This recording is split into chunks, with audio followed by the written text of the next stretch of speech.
Hello, Brubs. We're back with new book arrivals number on day 5 of my book extravaganza. Um, Today, I thought I was not going to make my quota of 22, and I didn't.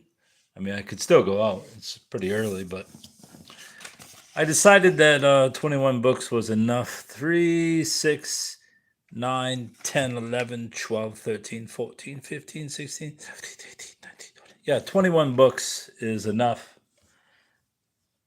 I went to the Westland Library to buy some books in their little store, and then I happened upon a book sale, so I got very lucky. Otherwise, I would have had hardly any books today. Let's get on with it. I posted this in post sections. This book actually looks pretty good, despite what it says. Maybe he is a Nazi. I don't know. I believe it's a kid who grows up and has some delusions. Bobby in Naziland, a tale of Flatbush, Robert Rosen. I suppose it's autobiography. A darkly comic and deeply moving memoir of a New York City lost to time. From the final days of the Brooklyn Dodgers in the mid 1950s to the rivals of the Beatles, blah, blah, blah. Meet Bobby, a local kid who shares a shabby apartment with his status conscious mother and bigoted father, a soda jerk. You ain't nothing but a soda jerk. A soda jerk haunted by memories of the Nazi death camp he helped liberate. Flatbush to Bobby is a world of brawls with neighborhood punks, Hebrew school tales of adult Eichmanns daring capture, and grade school duck and cover drills, drawn to images of mushroom clouds and books about executions. Bobby ultimately turns the seething hatred he senses everywhere against himself. From a perch in his father's candy store, Bobby provides a child's eye view of the mid 20th century American experience, a poignant intertwining of the personal and historical. I definitely will add this one to my reading list. Hi, Bubblehead. Wrestle me to the ground. Get on top of me. Lick my eyelids. He called it, giving me an eye wash, and then tell me as he stroked my face that I had beautiful soft skin. This should be a quick read, so I will put this on my to-read list. Now I just got to track down the Bobby Dazzlers. It'll go into my section of Bob, the story of Bobtown, the road to the top of the hill. But onward, we got some really fucking interesting books today. A Murder to Make You Grow Up, Little Girl, by Lawrence Oriel. And I don't think he's related to the Oriel Santa, but I could be wrong. Different spelling, but same sentiment. A Murder to Make You Grow Up, Little Girl. If anyone sees a little girl named Sophie Batal, please inform the police immediately. We repeat. Is that a umlaut? Is that just detritus? Detroitus. That's just Detroitus. Please inform the police immediately.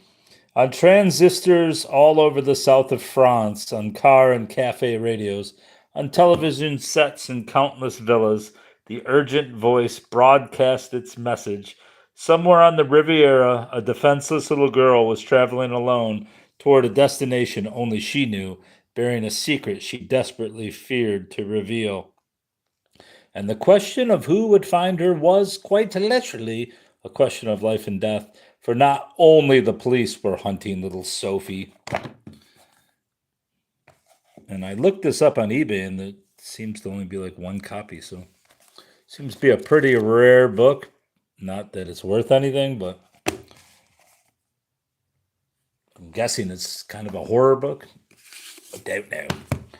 The Link, a Victorian mystery by Robin Malm, perhaps a illegitimate son of Somerset Maugham. I don't know. But I like the cover. It's got this guy who seemingly was dead and came back to life. The Link, this raptly engrossing suspense novel, delves beneath the surface of James Steed's return from the dead to claim his inheritance and fictionally solves the riddle of the notorious Tichborne case, which so divided and astounded the Victorian world. This haunting new novel by the author of The Servant reveals again Robin Malm's superb talent for illuminating the dark recesses of human passion, of man's self deception and self destruction. The bizarre and licentious life of James Steed, a young baronet, unfolds within a stunning portrayal of Victorian society and among a group of colorful and vivid characters moving from public school and great estates in England to lurid bars and brothels of Mexico's west coast. What is the link behind all this bullshit? What year is this? 77? That's my guess, 77. Let it be 77, bruv. Let it be. So scrumptious to not know. Where is it? McGraw. It's a Victorian mystery. 69. All right, well. I already like it. It's going to my... Look at this fucking guy. Hey, buddy. I put on my polo and I'm going to fucking Worktown. Put that in the to read list as well. And we got a Yale series. What are you doing? Who is this? Kutu? Who are all these people? What do you got, bruvs? What are you reading? I'm not reading anything yet. These are new book arrivals. And we've come back to Macbeth. Yale Shakespeare. I probably wouldn't have bought it, except that because I'm a champ. For one, let's see if I can get this tape off here. Is the tape already removed? I think the tape is already removed, Bob. All right. I'm from the KU. 1954. The Tragedy of Macbeth, which, there it is, Gray Malkin right there. It's in Scene 1. The Tragedy of Macbeth, Act 1, Scene 1. Thunder and lightning, enter, free witches. Witch number 1. When shall we thee meet again, in thunder, lightning, or in rain? 2 witch. When the hurly-burly's done, when the battle's lost and won. 3 witch. That will be ere the set of sun. 1 witch. Where's the place? 2 witch. Upon the heath. 3 witch. There to meet with Macbeth. 1 witch. I come, Grey Malkin. 2 witch. Paddock calls. 3 witch. Anon. All. Fair is foul and foul is fair. Hover through the fog and filthy air, bruv. Excellent. All right, so there's my answer when the fucking first mention of Grey Malkin comes, which is Grimalkin. I don't know why he calls him Grey Malkin. Maybe it's the same. But that's what I was looking for. Or is that just an older version of Grimalkin? Grimalkin is a cat. Obviously. 2 dullards abroad and hello, Robs. Rosemary by Josephine Lawrence. Such a sweet girl. The only reason why I got this one was because of this. Gray's Bookstore in Milwaukee. I like these bookstore tingies. Yeah, let's see what year this book was from. No, we got a little frontispiece too. The girls sat motionless, their faces turned toward the stairs. By Josephine Lawrence. Thelma Gooch. Gotta love a woman Gooch. 1922. 22. Never gonna read it. I just wanted it for that book. This book thing, bruv. Gray's Bookstore, Milwaukee. Hey! The Alien Agenda. Investigating the extraterrestrial presence among us. Jim Mars, obviously he is deceased now. I think he died about 1 or 2 years ago. Don't think I have this book yet, but I would have bought it anyway. 1997. Author and award-winning journalist Jim Mars has uncovered compelling new evidence regarding extraterrestrials, that alien life forms have not only visited our planet in the past, but are among us right now, drawing on numerous eyewitness accounts, highly classified CIA reports, and his own meticulous research, Mars marshals an impressive array of facts to confirm the reality of UFOs as well as the depth of the government campaign to keep America in the dark. Here is information unavailable in any other single source. I don't believe there's aliens among us. I believe we all the aliens, bruv. What is this bullshit? What handwriting tells you about yourself, your friends, and famous motherfuckers? Doris Rand, Detroit, Michigan. It's not in very good shape, but it is a book on handwriting, so that always interests me. Charlotte Arthur.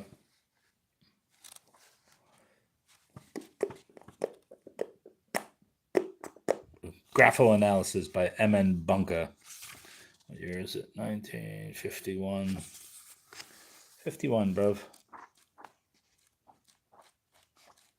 I should take a class on graphology. Maybe I'll learn something.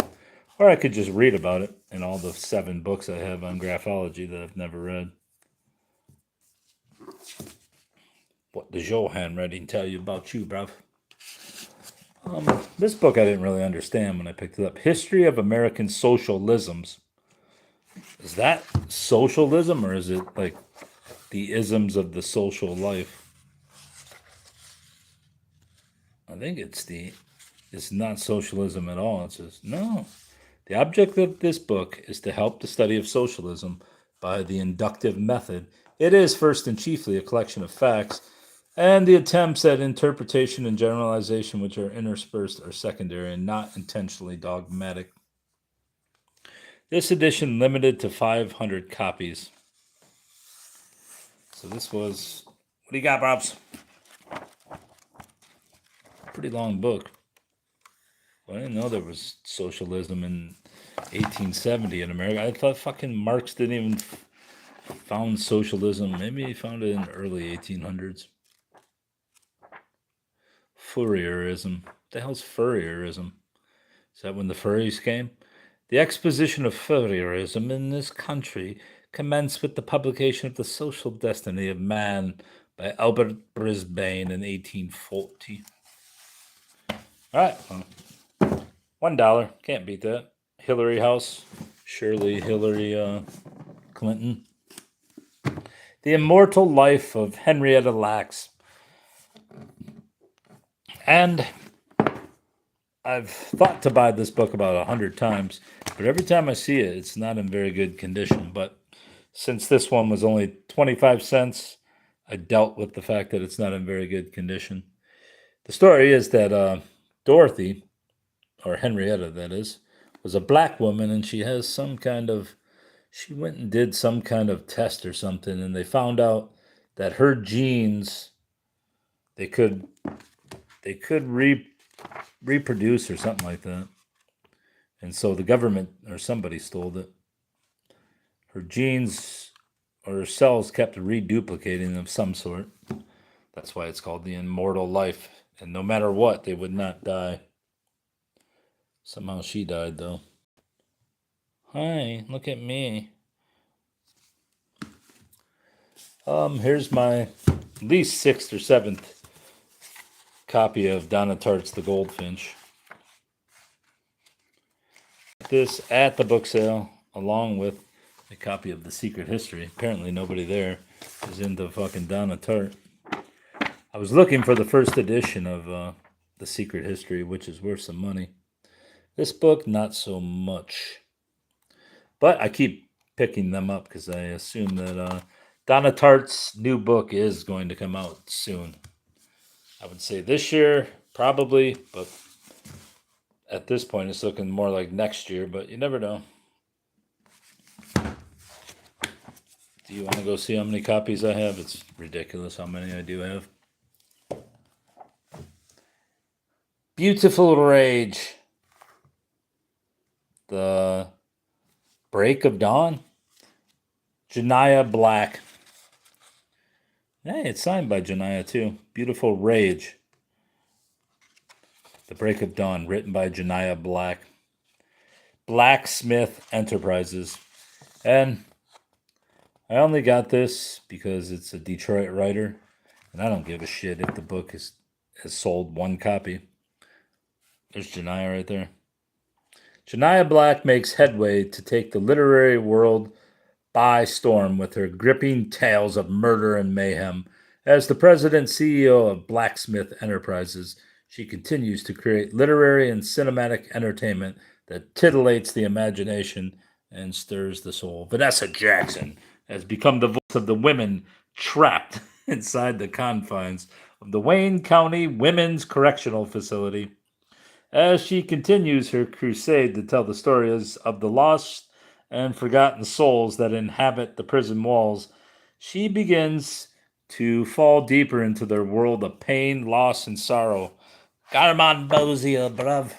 So yeah, my mouth was so dry that when I finally remembered to swallow, it felt as if I had been sucking on cotton balls. I pressed the stop button on my tape recorder and allowed the weight of the story I just heard to sink into my brain. Yeah, I'll read this book on this channel.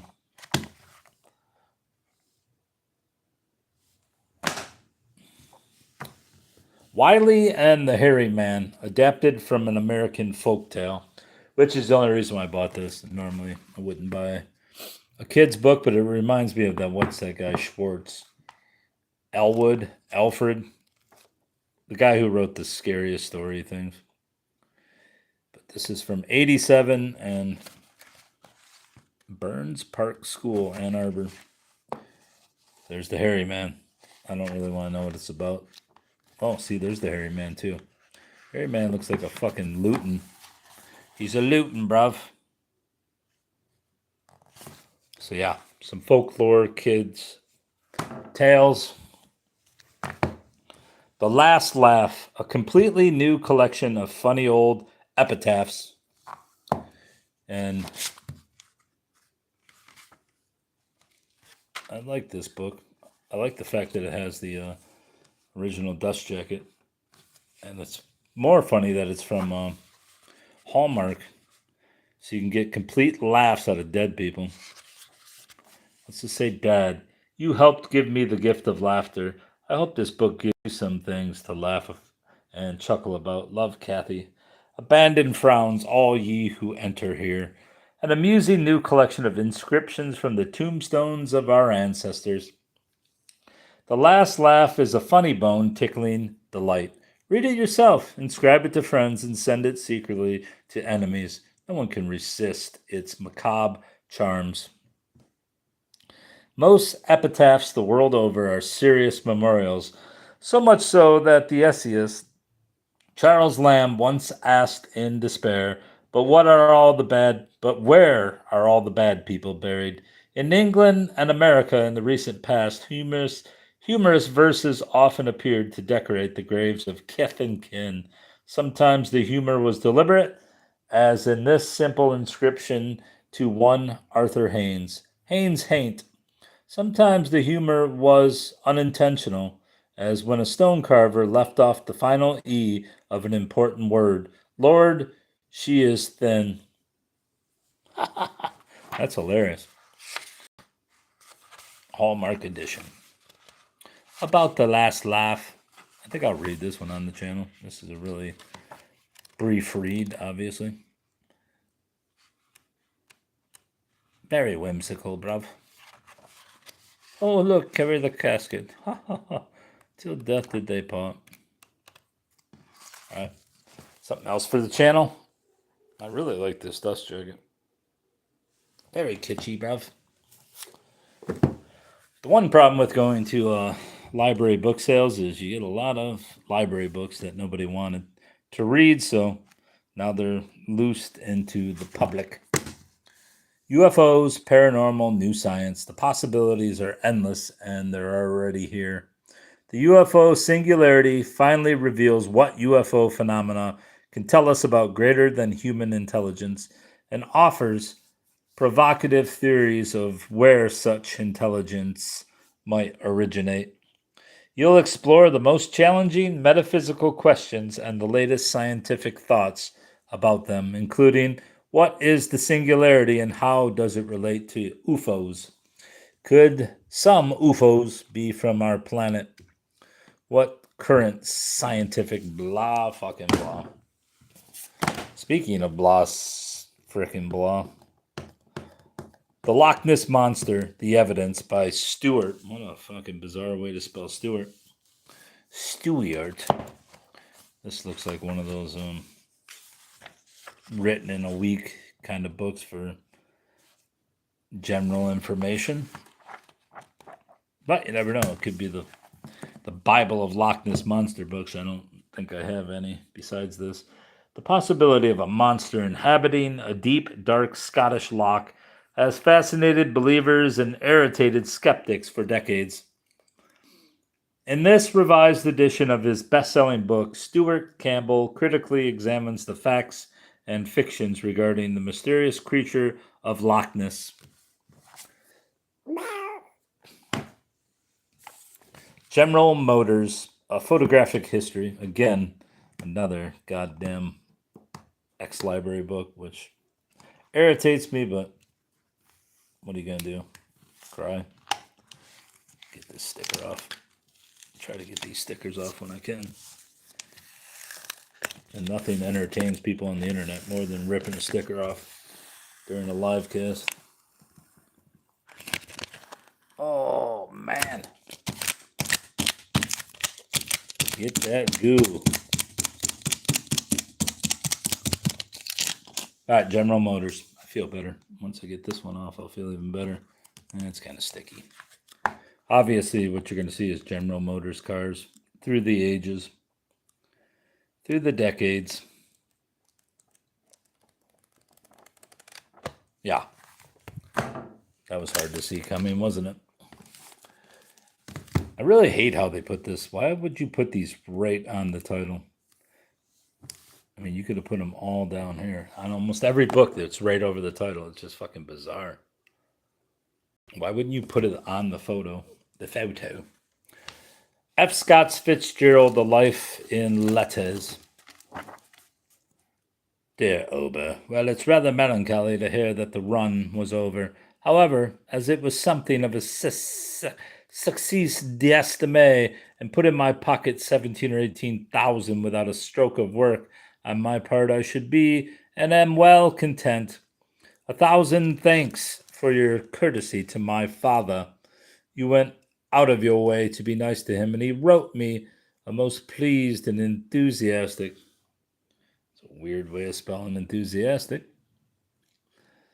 Letter. He misses me, I think, and at his age, such an outing as that was an exceptional pleasure. I am, as usual, deeply in your debt. And now for a most pleasant personal reason. His own life, after a rather brilliant start back in the 70s, has been a failure. He's lived always in Mother's shadow, and he takes an immense vicarious pleasure in any success of mine. Thank you. You're welcome, bruv. One of the greatest events in American history was when Aaron Burr pow-powed Alexander Hamilton, the royalist and the basically the forerunner to the Federal Reserve. He was a money, what do they call them? A poverty pimp. But yeah, so Burr capped him. Burr wanted to be king, etc., etc. I think Jefferson hated Hamilton as much as Burr did. But Burr took care of his ass. So yeah, we must forever be grateful for that.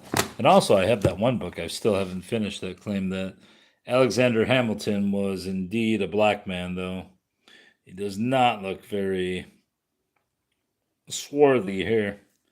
Looks very white. Though the dark eyes, I mean, he could be an albino. What do I know?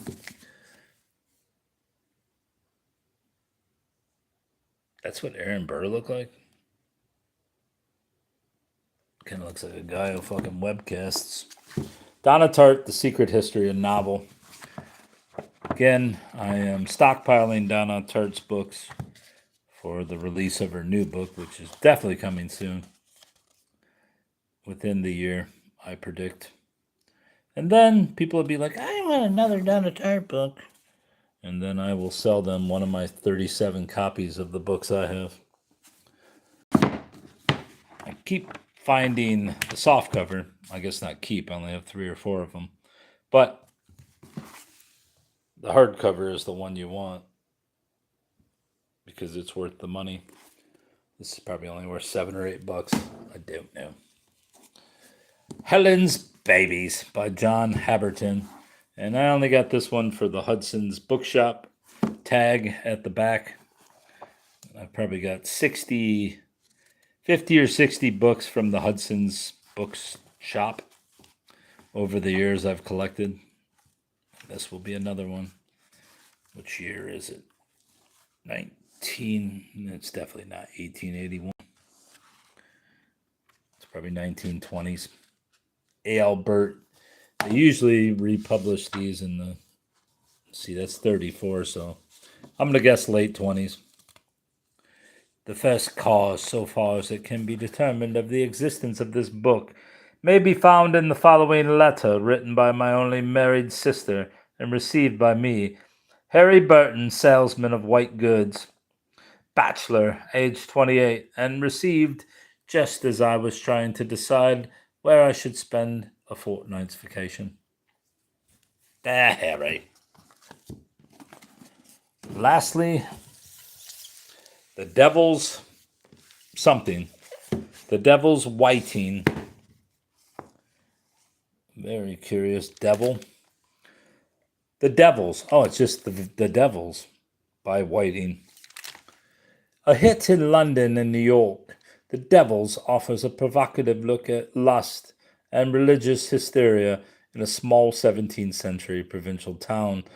The amorous exploits of the handsome libertine priest, Father Urbain Grandier, whispers through the cloistered St. Ursula's convent. The young but deformed prioress, Sister Jean of the Angels, becomes obsessed by this man and his romantic adventures, an obsession that causes her to offer the priest the position of spiritual advisor of the order.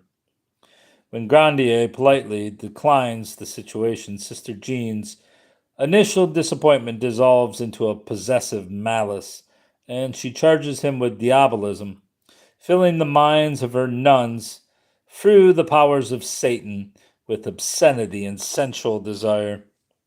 For the clerics who are jealous of the priest, for the laity who disapprove his luxury, and for Cardinal Richelieu, who resents his growing political influence, the hysterical passion of the writhing nuns becomes the sword that destroys Grandier. As a man and a priest, and the woman who began this series of bizarre events sees him for the first time as his battered, bruised body is carried to be burned at the stake. This sounds very familiar.